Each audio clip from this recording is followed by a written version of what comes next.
YTN 라디오 이동현 뉴스 정면승부 4부 시작하겠습니다. 스튜디오를 법정으로 순간 이동시켜주는 두 분과 함께합니다. 박장재소, 박지훈 변호사, 장윤미 변호사 나왔습니다. 어서 오십시오. 네, 안녕하세요.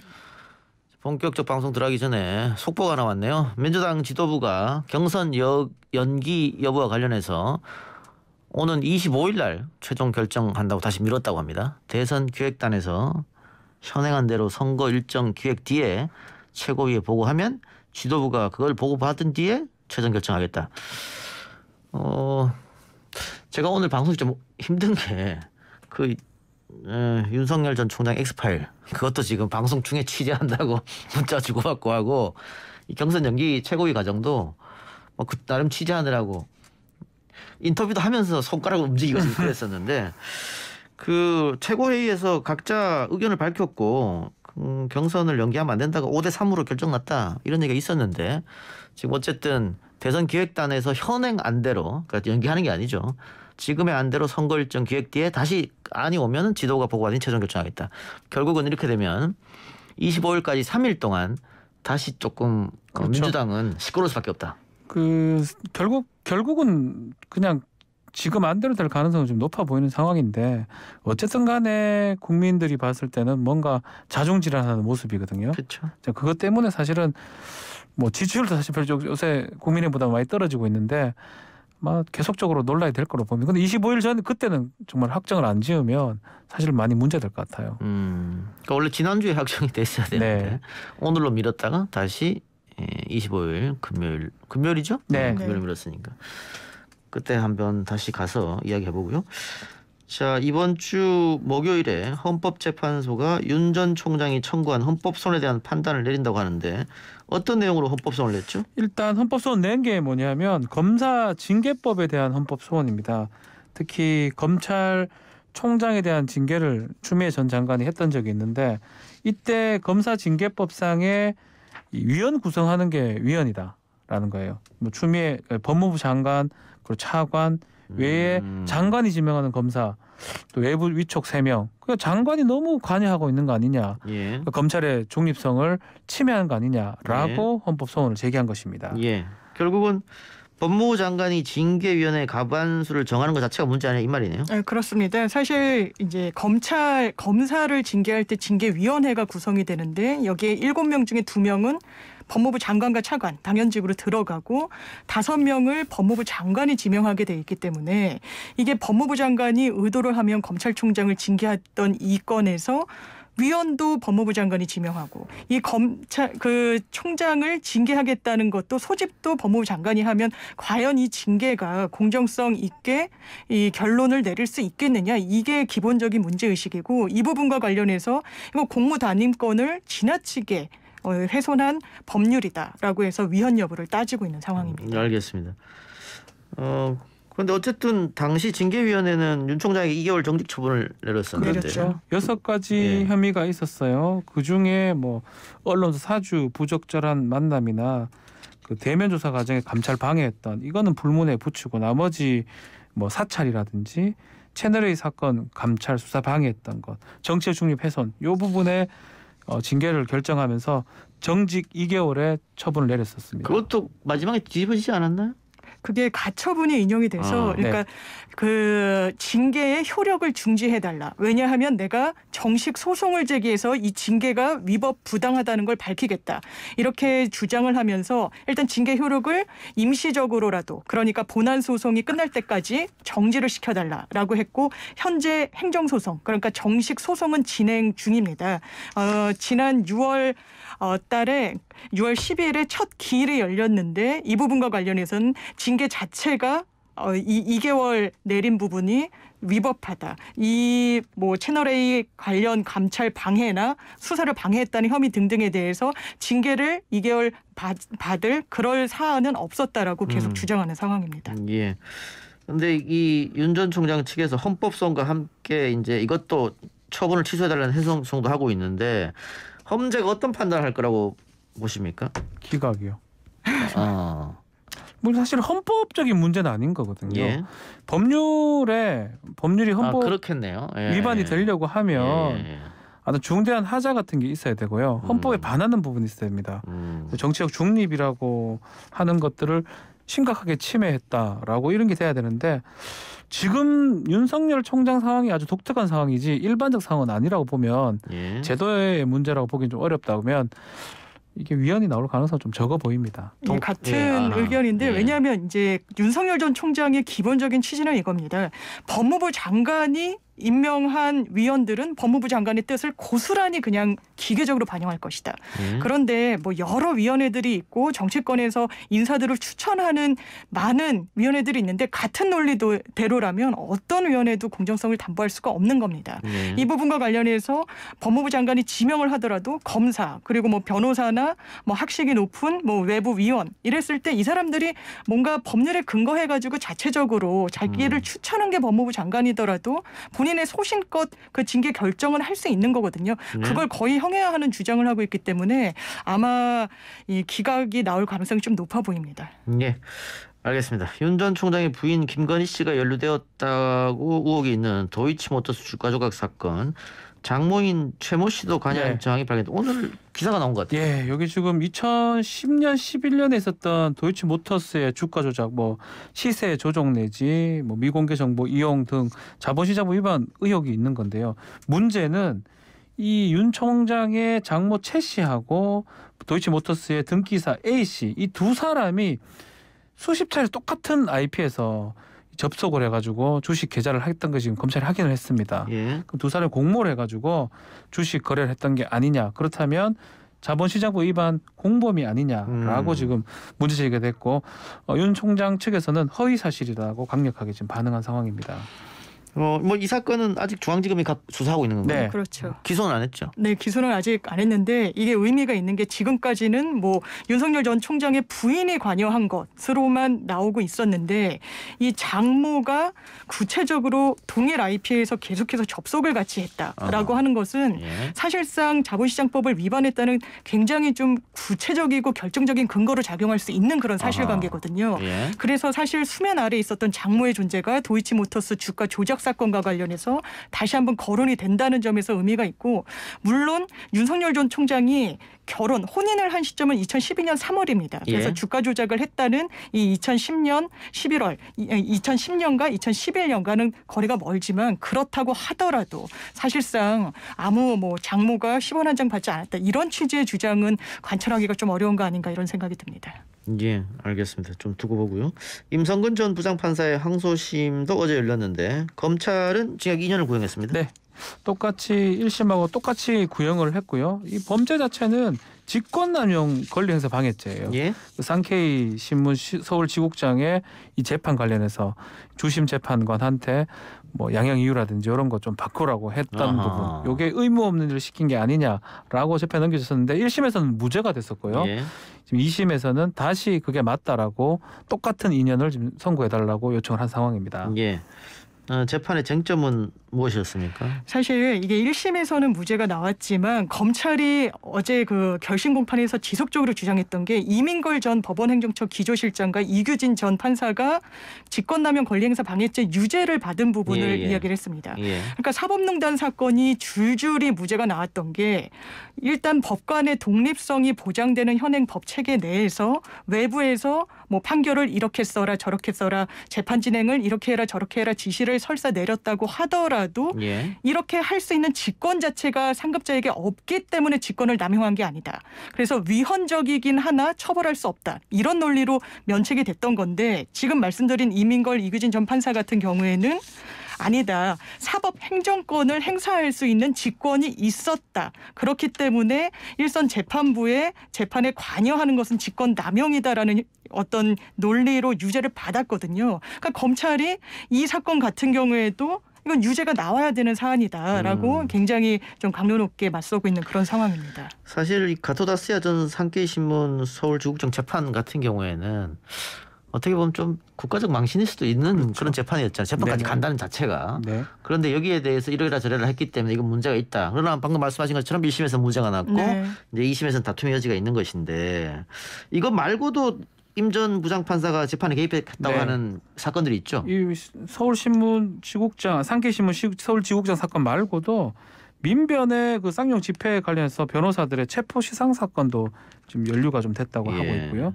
프로야구 선수 그 도박죄 관련해서 이거를 약식을 하려 했는데 좀 정식 재판 해라 뭐 이런 정식 재판 하려 했는데 약식 해라라고 했던 거 이런 것들도 똑같습니다. 의무 없는 일을 시켰다 해가지고 직권남용죄가 될 수 있다라고 지금 하고 있습니다. 근데 우리가 이 시간에서 여러 번 다뤘습니다만 직권남용이 그 형으로 인정되기 상당히 어렵다 재판 과정. 그 얘기 많이 했잖아요. 했죠. 그 부분과 관련해서도 사실 뭐 직권남용이 유죄로 된 전직 판사들 같은 경우에 이 직권이 일단 있었다고 인정한 거 자체에 대해서 법원 내부에서는 이게 법리가 조금 맞지 않는 거 아니냐라는 뭐 언론 보도도 나오고 있지만 사실상 이런 경우를 완전히 형사적으로 면책하는 게 맞느냐. 그리고 사실상 사무에 관해서 좀 법원 행정처나 이런 곳에서는 뭐 지연이 되는 것을 좀 막는다든지 또 공정한 재판이 이루어지도록 사무 관리를 할 수 있는 권한 자체는 있다고 볼 수 있는 부분이 있어서 아마 이 항소심 재판부가 동일한 논리에 선다면 아마 1심에서 무죄를 받았던 이 판결이 뒤집어질 가능성도 좀 있어 보이긴 합니다. 뒤집을 가능성도 있다. 네. 알겠습니다. 하나 더 해볼까요? 어제 오거돈 전 부산시장의 재판도 있었습니다. 그렇습니다. 이게 결심 공판이었는데요. 이 검사가 기소한 것은 강제추행 치상 혐의입니다. 그러면서 징역 7년을 선고해달라고 재판부에 구형을 했는데 이 건과 관련해서 오 전 시장 측은 이게 기습추행이었다. 그리고 강제추행 치상은 성립이 되지 않는다라고 이야기를 했는데 지금 상해 여부가 상당히 법률적으로는 관건이 되는 것 같습니다. 이 강제추행과 강제추행 치상은 상당히 법정형이 크게 차이가 나거든요. 그러니까 피해자 측에서는 이 추행으로 인해서 외상 후 스트레스 장애로 뭐 정신과 치료도 받고 했다. 이 부분이 바로 상해로 인정돼야 된다라는 거지만 오거돈 전 시장 측에서는 인과관계를 좀 인정할 수 없다. 그리고 본인이 또 치매 치료를 받고 있다는 그런 점들이 양형에 참작이 돼야 된다. 이런 주장으로 맞서고 있는 상황입니다. 그러니까 우리가 흔히 얘기 치상이라고 하면 그렇죠. 뭐 폭력을 받아서 뭐 진단서를 떼고 이런 건데 그렇죠. 지금 이거는 외상 후 스트레스 장애 당연히 얘기하는 거죠. 강제추행이 있고 피고인 입장에서는 범죄 저지른 입장에서는 예견 가능했을 때 이게 결과적 가중범으로 강제추행 치상이 성립합니다. 가장 뭐 대표적인 범죄는 그 추행 같은 걸 피하기 위해서 뭐 떨어져가 다치거나 이런 게 강제추행 치상이 되는 경우가 많은데 지금 이거는 강제추행은 뭐 범죄 성립하는 거는 뭐 별 문제가 없어 본인도 뭐 자백을 한 상황이고요. 문제가 없는데 이 외상 뭐 스트레스 장애 이런 것들이 본인이 의도했는 건지 그리고 본인한테 피고인한테 책임을 돌릴 수 있는 건지 인과관계가 있는 건지 이 부분을 따지고 있는 상황입니다. 어떻게 보세요? 강제추행은 뭐 가해자나 피해자나 다 인정하는 부분이 그건 문제가 없고 이 치상이 법원에서 받아들이냐 안 받아들이냐 그 문제잖아요. 사실 피해자들이 이런 주장을 상당히 많이 합니다. 내가 이제 추행의 피해를 당해서 어떤 뭐 수면제를 복용한다거나 뭐 불면증에 시달린다거나 이런 게 다 상해로 인정돼야 된다라고 주장을 하는데 저희가 유사 사건에서 재판을 받아보면 강제 추행은 인정이 되더라도 이런 식의 외상 후 스트레스 장애가 상해로까지 인정되는 경우가 쉽지는 않습니다. 그런데 이렇게 전 국민적 관심사 재판이면 또 인정되는 경우가 뭐 원래적으로라면 실제로 예견 가능성이 있어야 돼요. 뭐 법적으로만 따지면요. 강제 추행을 하면서 상해가 고의적으로 했으면 강제 뭐 상해가 되는 거는 당연한데 치상이라는 거는 결과적 가중범으로 가실이 포함이 되는 겁니다. 그럼 가실이 되려 그러면 내가 이런 강제 추행을 하게 되면 저 사람한테 어떤 다른 상해를 입힐 가능성도 있구나라는 인식이 돼야 되는데 인식을 하고 그렇게 했다. 그렇죠. 근데 그 인식을 하기도 어렵고 일회성이었다니까 또 변호인 주장에 따르면 최초 얘기할 때는 단기간 치료가 가능했다. 당시 구속영장 청구됐을 때 5월 달에 그러다가 2차 영장 청구가 될 때는 장기간 또 치료가 된다니까 이게 증상 자체가 왔다 갔다 한다는 것 자체가 이게 예견 가능성이 좀 부족한 거 아니냐라는 주장이 있는 거고요. 일반적인 좀 법리대로라면 요거는 논란이 충분히 되는데 그래요. 알겠습니다. 그러면 도덕적인 걸 떠나서 법리적으로만 아마 강제추행 치상까지는 우리 청취자나 시청자분들도 잘 몰랐을 것 같은데 언론에 보도되기는 강제추행만 보도됐으니까 그걸로 인해서 7년 구형하는 거는 과연 맞느냐 이런 지적이 좀 있는데 두 분 법률가들 어떻게 보세요? 강제추행이면요. 강제추행은 10년 이하의 징역 또는 1,500만 원의 벌금입니다. 그런데 치상이 되면 뭐 무기 내지 5년 이상의 징역이 될 수가 있거든요. 아마 강제추행 치상이기 때문에 7년을 구형한 걸로 보고요. 검찰 입장에서. 만약에 강제추행이라 그러면 그만큼 나올 수는 없죠. 예. 네, 실제로 말씀하신 대로 법정형에 상당한 차이가 있고 이 피해자와 합의가 되지 않았다는 사정도 이 구형에는 7년이라는 높은 형을 구형하게 된 그 배경이 됐을 겁니다. 하지만 강제추행 치상과 관련해서 상해까지 인정되기는 조금 어려워 보이는 부분이 있고 이게 뭐 초범인정 그리고 뭐 위암으로 뭐 2차례 수술을 받았다는 여러 정황들을 지금 변론 전략으로 삼고 있는 것 같은데 이 부분들이 참작이 되면 사실상 이렇게 7년 정도까지 강도 높은 형이 나오지는 않을 가능성이 좀 높아 보입니다. 검찰에서 기소할 때 네. 강제추행도 놓고 강제추행 치상도 놓고 이런 겁니까? 이게 이제 일회성 그 범죄에 대해서 강제추행 치상으로 기소를 하더라도 이 범죄 내부에서 적용된 법령 내부에서 강제추행죄만 또 재판부가 인정은 할 수 있습니다. 그렇기 때문에 뭐 공소장을 변경해야 된다든지 이런 사안은 아닙니다. 일부 유죄가 되는 거죠. 그럼 검찰은 강제추행 치상을 하는 당연하죠. 검찰은 할 수 있는 거 다 한 거고요. 인과관계가 인정되면 치상이 되는 거고요. 법원 입장에서 인과관계가 없다고 하면 강제추행만 축소 사실이라고 하는데 그거만 인정을 할 수도 있는 겁니다. 근데 변호인단이 갑자기 오거돈 전 시장의 치매 이야기를 갖고 왔어요. 그렇죠. 그럼 형량을 좀 줄여보겠다는 얘기입니까? 예, 당연히 그런 전략인데 저는 이 치매와 관련해서 변론 전략을 폈다는 기사를 보고 원래 치매가 있어서 이렇게 좀 정신을 제대로 온전하게 행사할 수 없는 상황에서 추행을 했다라는 주장인가라고 했더니 이 변호인의 주장이 성추행 사건 후에 혹시 내가 치매가 아닌가라는 생각이 들어서 진단을 한번 받아봤고 그 결과 뭐 경도인지 장애 판정을 받아서 현재 약물을 복용하고 있다. 이렇게 주장을 했습니다. 그렇기 때문에 최소한 강제추행의 그 사건이 있었을 당시에는 본인이 뭐 치매가 있는지 여부에 대해서는 인지하지 못했던 걸로 보이고 따라서 이 주장이 얼마나 재판부의 심증을 형성하는 데 유효하게 작용을 할까요? 좀 의문이 듭니다. 범죄 단계에서 치매가 있었던 게 아니거든요. 최근에 치매 경도 진단을 받았다는 거기 때문에 양형 사유가 될 거예요. 초범. 그리고 위암이 몇 번 있었다는 거, 또 경도 치매 진단 받은 거, 요것들을 양형에 이제 반영을 해서 재판부에서는 판단을 할 것으로 생각이 됩니다. 괘씸죄 작용되는 거 아닙니까? 오히려 이런 주장을 한 부분에 대해서 말씀하신 대로 그렇죠. 일단 시민단체에서 이게 굉장히 좀 강력하게 반발을 하고 있습니다. 일단 피해자 측에서는 아니 시정을 돌볼 때는 뭐 팔굽혀펴기 이러면서 보통 이제 굉장히 연로하다 뭐 이런 어떤 그런 반박이 있으니까 이제 체력을 과시하다가 재판을 받으니까 갑자기 치매 얘기를 한다. 이게 뭐냐라고 맹비난을 하고 있고요. 또 부산의 시민단체들도 그렇다면 우리가 치매를 앓고 있는 사람을 뽑았다는 거냐. 그렇다면 대관절 언제부터 이 증세가 있었다는 거냐. 이렇게 반박하고 있습니다. 예, 알겠습니다. 결과는 언제쯤 납니까? 좀 시간이 걸리겠죠? 네, 뭐 이제 아마 통상은 2주나 4주거든요.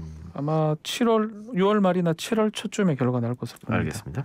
한동훈 검사장의 명예를 훼손한 혐의를 받고 있는 유시민 노무현재단 이사장의 재판은 오늘 시작이네요? 네. 오늘 지금 재판이 열렸는데 서울중앙지법에서 지금 열렸는데요. 이 2019년 12월 달에 본인의 유튜브 채널 알릴레오에서 뭐 노무현 재단 계좌를 검찰이 들여다봤다라고 하고 2020년 작년 7월 달에 모 라디오 프로그램에 나가서 아마 한동훈 검사가 있던 반부패 강력부 쪽에서 이걸 봤을 가능성이 높다라고 이런 얘기를 했었고요. 이 부분에 대해서 한동훈 검사에 대한 허위사실 명예훼손죄 등으로 고발을 당했고 기소가 됐던 사건입니다. 예, 이 사건은 박지훈 변호사 잘 알고 있죠? 같이 뭐 있었습니다. 누구랑요? 이 자리에요. 유시민 이사장이랑? 네. 그렇군요. 예. 자, 오늘 재판에서 유 이사장은 어떤 주장을 했습니까? 일단 그 명예훼손을 했다라는 발언을 뜯어보면 이게 특정이 안 됐다. 이런 주장을 합니다. 왜냐하면 뭐 기억하시는 분들 많으시겠지만 강용석 변호사가 뭐 아나운서 운운했을 때 이 부분이 무죄가 나왔어요. 왜냐하면 아나운서라고 이렇게 통칭을 했을 때 개인에 대한 어떤 사회적 평판 저하는 없다. 그런데 이제 유 이사장의 발언도 보면 검찰이 노무현 재단의 은행 계좌를 들여다본 것을 확인했다. 그렇다면 이제 검찰을 주로 문제 제기를 했던 부분이기 때문에 특정되지 않았다. 명예훼손의 요건에는 해당하지 않는다. 또 내가 노무현 계좌를 봤을 가능성이 높다라고 이 유 이사장이 말한 부분은 이건 의견 개진에 불과하다. 허위든 사실이든 사실관계를 구체적으로 적시한 거라고 보기는 어렵다라는 것이고요. 그 당시에 뭐 노무현 계좌를 들여다봤다, 재단 계좌를 들여다봤다라는 것에 대해서 확신을 하고 있었기 때문에 허위에 대한 인식이 없었다. 그러니까 허위 사실을 적시해서 명예훼손죄가 성립되려면 내가 최소한 거짓 진술을 하고 있다라는 사실에 대한 인식이 있어야 되는데 예. 그렇지 않았다. 뭐 이런 여러 가지 법률적인 주장을 폈습니다. 예.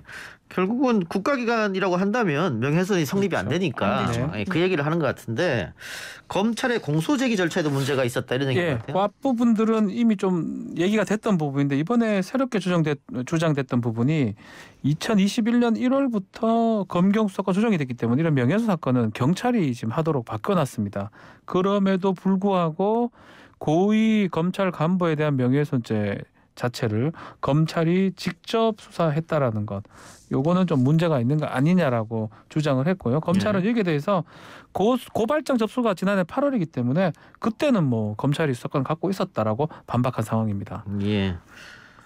알겠습니다. 한동훈 검사장이 제기한 손해배상 청구 소송은 별도로 진행되는 거죠. 그렇습니다. 무려 5억 원 상당의 손해배상 청구를 했는데 이런 허위사실 적시로 내가 개인이 굉장한 정신적인 손해를 입었다라는 취지로 민사 관련한 소송이 아직 진행 중입니다. 근데 아마 5억까지는 인정되기가 좀 어려 보이고 예. 이 형사재판 결과를 아마 민사재판부도 좀 볼 텐데 일단 오늘 재판이 유이 사장이 이제 무죄를 주장하는 취지로 이제 진행이 됐다라는 이야기가 나오자 한동훈 검사 측에서는 바로 입장을 냈습니다. 지금 명예훼손을 부인하고 있는데 그 이전에는 나에게 사과를 하지 않았냐. 사과를 하고선 실제로 재판에 임할 때는 나는 그런 적이 없다라고 하는 것은 이해 상반되는 거 아니냐. 그러니까 여기선 이 얘기하고 저기선 저 얘기하는 거 아니냐. 굉장히 좀 개탄스럽다. 이런 입장문을 내놨습니다. 이 부분은 한동훈 예. 검사장도 법률가인데 예. 도덕적으로 미안한 네. 거하고 형사적 그렇죠. 처벌은 다르잖아요. 지금 얘기한 게 뭐냐면 국가기관에 대한 얘기를 했던 거고요. 예. 고의성이 없었다고 하는 거하고 사과했던 거는 결과론적으로 명예훼손이 될 수 있으니까 사과를 했던 거예요. 예. 도덕적으로. 예. 그러니까 이건 두 개는 엄연히 다른 거고요. 그걸 같은 동렬에 두기는 어렵습니다. 비법률가인 저도 아는 내용인데요. 그냥 한 것 같아요. 좀 막 이렇게 무죄 주장 되니까 본인이 그러니까 얘기를 한 형사처벌이라는 것은 상당히 신중하게 판단해야 되는 거기 그렇죠. 때문에 예. 그러니까 예를 들면 형사 재판에서 무죄가 나더라도 이 민사 재판에서는 또 손해배상 인정될 수 있잖아요. 가능하죠. 있죠. 고의 과실이 될 수 있으니까요. 과실에 의해서 그래서 사실은 이 형사에서는 저는 무죄가 될 가능성이 높다고 보는데 예. 민사에서는 좀 확인을 하고 하면 좋을 건데 그런 과실 부분이 있다 예. 그러면 다만 얼마 정도의 위자료가 책정될 예. 수도 그러니까 있습니다. 형사에서 무죄가 났다고 해서 뭐 완전히 도덕적이나 뭐든 다 문제가 없다는 건 아니고 그런 건 아니죠. 예. 그 본인이 사과를 했기 때문에 형사에서는 무죄가 나더라도 민사에서는 어느 정도 손해배상 가능성이 있다 이 말이잖아요. 맞습니다. 그렇죠. 예. 그렇게 그럼 별개 받아들이면 거니까. 됩니다. 예. 네. 그러니까 형사는 뭐 사실은 좀 심하면 인신구속까지 갈 수 있는 그렇죠. 상황이기 때문에 신중하게 봐야 본인도 된다. 알 거예요. 예, 알겠습니다. 자, 재판 결과에 따라서 뭐 또 항소하고 항고하고 할 수도 있으니까 네. 어떻게 되는지 지켜보죠. 오늘 이야기는 이쯤에서 마무리하겠습니다. 지금까지 박지훈, 장현미 변호사와 함께했습니다. 고맙습니다. 네, 감사합니다. 감사합니다.